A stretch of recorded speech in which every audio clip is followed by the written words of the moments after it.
And then with that, I'm still almost always recommending some form of nasal breathing protocols.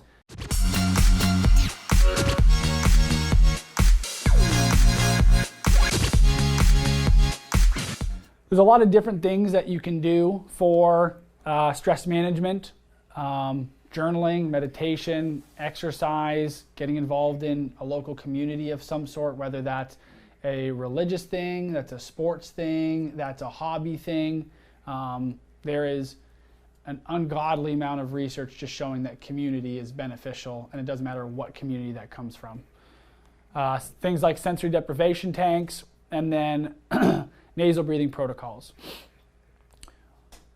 Just like exercise, just like nutrition, I will ask my patients what they currently do for stress management.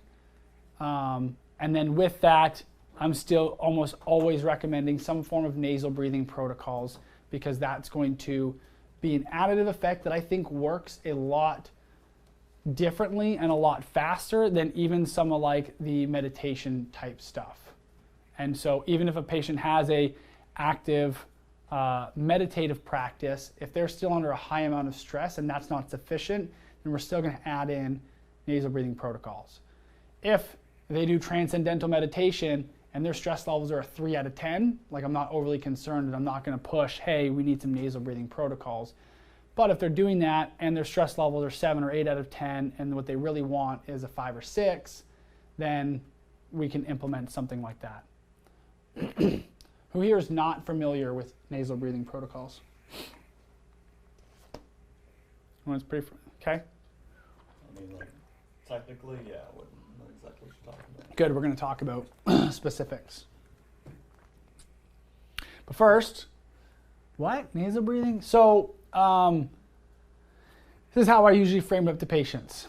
Our mouths come from our digestive tract when we are growing as a fetus. Our nose comes from our respiratory system. So we were designed to preferentially breathe through our nose and eat through our mouth. Doesn't mean we can't breathe through our mouth. You definitely can't eat through your nose, so don't try.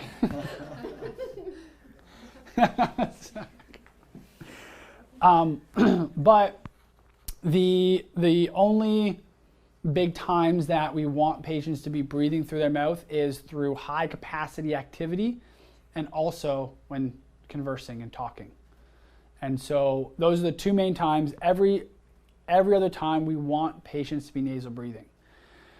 The reason why is because there are a lot of major health benefits. The big things that we see with nasal breathing is, one, we filter the air with our nose hairs, unless you get them waxed out, but filter the air so we have a reduced toxin load. When we breathe with our sinuses, we get an increased production of nitric oxide. We actually get release of local exosomes in the nose. And so it's a whole bunch of positive health benefits that then trickle out into the periphery.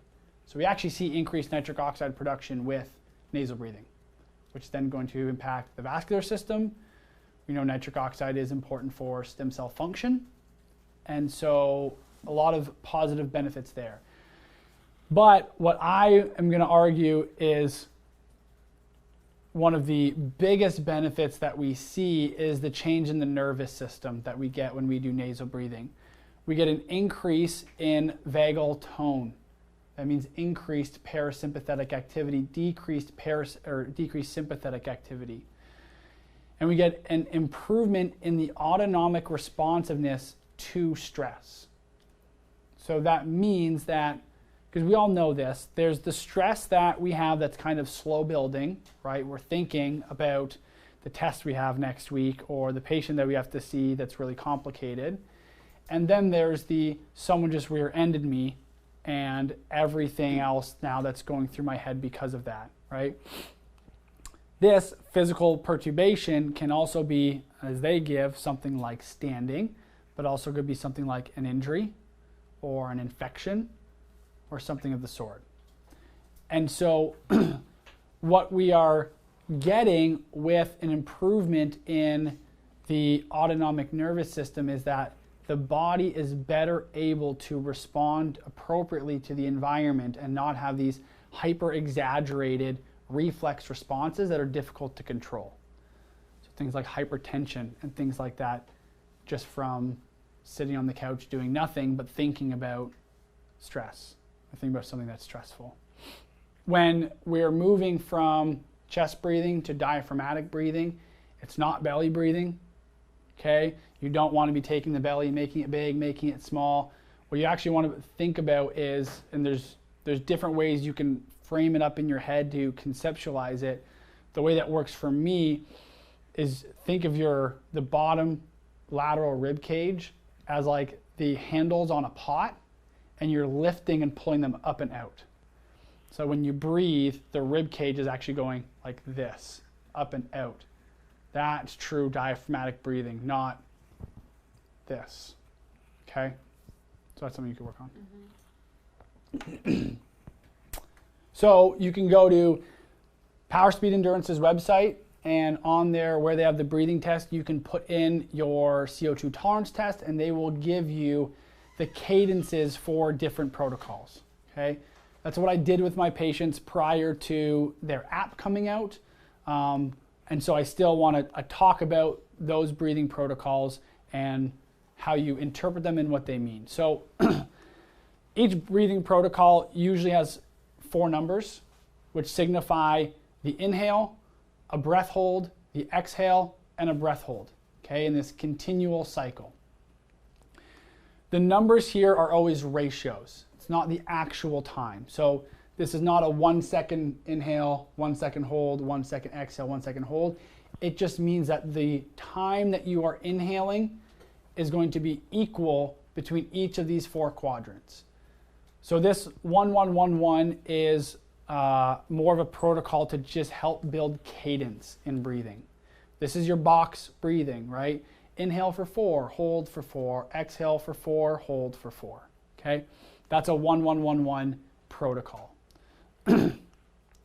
These 2 protocols here are probably the most common that patients will end up using. The 1-1-2-1 tends to increase sympathetic activity, and so we actually do this in the morning. So for example, with my current CO2 tolerance, my 1-1-2-1 is an 8-second inhale, an 8-second hold, a 16-second exhale, and an 8-second hold. Okay? That would be a morning breathing protocol to help me wake up.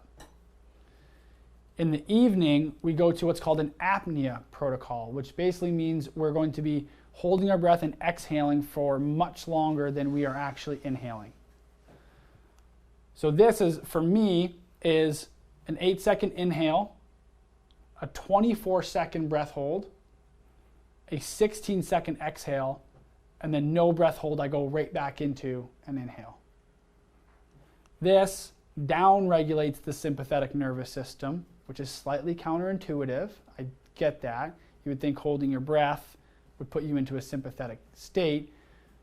It does if you do it for too long.